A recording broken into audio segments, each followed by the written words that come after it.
John chapter 5. Some time later, Jesus went up to Jerusalem for one of the Jewish festivals. Now there is in Jerusalem, near the sheep gate, a pool, which in Aramaic is called Bethesda, and which is surrounded by 5 covered colonnades. Here a great number of disabled people used to lie, the blind, the lame, the paralyzed. One who was there had been an invalid for 38 years.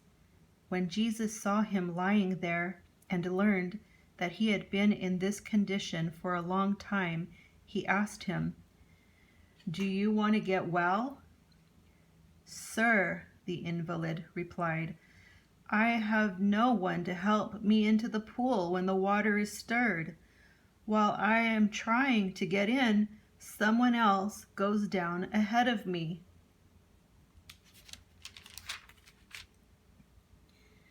Then Jesus said to him, "Get up, pick up your mat, and walk." At once the man was cured.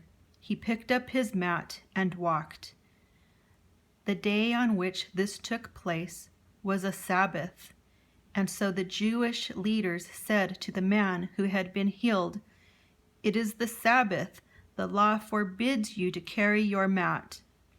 But he replied, "The man who made me well said to me, 'Pick up your mat and walk.'"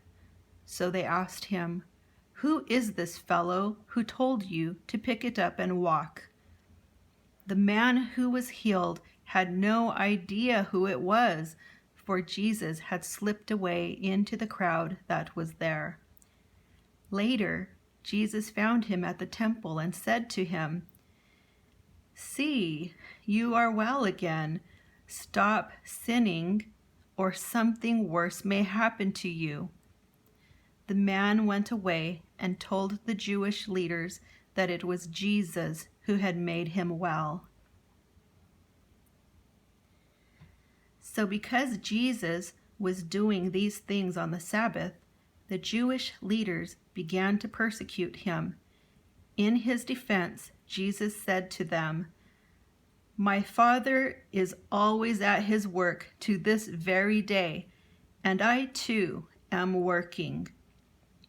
For this reason, they tried all the more to kill him. Not only was he breaking the Sabbath, but he was even calling God his own Father, making himself equal with God. Jesus gave them this answer, "Very truly I tell you, the Son can do nothing by himself. He can do only what he sees his Father doing, because whatever the Father does, the Son also does. For the Father loves the Son and shows him all he does.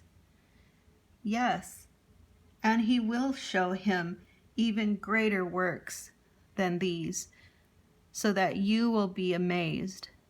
For just as the Father raises the dead and gives them life, even so the Son gives life to whom he is pleased to give it. Moreover, the Father judges no one, but has entrusted all judgment to the Son, that all may honor the Son just as they honor the Father. Whoever does not honor the Son does not honor the Father who sent him. Very truly I tell you, whoever hears my word and believes him who sent me has eternal life and will not be judged, but has crossed over from death to life. Very truly I tell you, a time is coming and has now come when the dead will hear the voice of the Son of God, and those who hear will live. For as the Father has life in himself, so he has granted the Son also to have life in himself. And he has given him authority to judge, because he is the Son of Man. Do not be amazed at this, For a time is coming when all who are in their graves will hear his voice and come out. Those who have done what is good will rise to live, and those who have done what is evil will rise to be condemned. By myself I can do nothing. I judge only as I hear, and my judgment is just, for I seek not to please myself, but him who sent me. If I testify about myself, my testimony is not true. There is another who testifies in my favor, and I know that his testimony about me is true. You have sent to John, and he has testified to the truth. Not that I accept human testimony, but I mention it that you may be saved. John was a lamp that burned and gave light, and you chose for a time to enjoy his light. I have testimony weightier than that of John, for the works that the Father has given me to finish, the very works that I am doing, testify that the Father has sent me, and the Father who sent me has himself testified concerning me. You have never heard his voice, not seen his form, nor does his word dwell in you, for you do not believe the one he sent.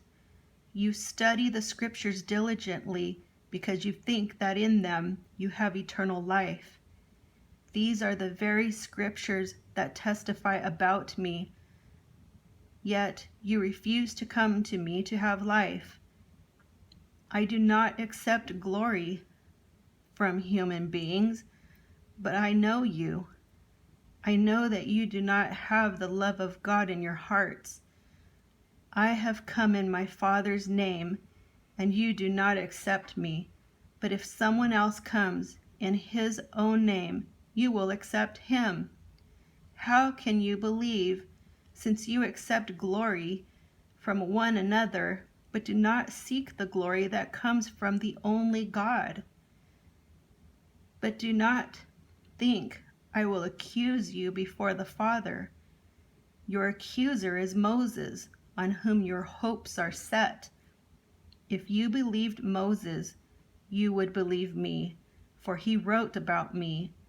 But since you do not believe what he wrote, how are you going to believe what I say?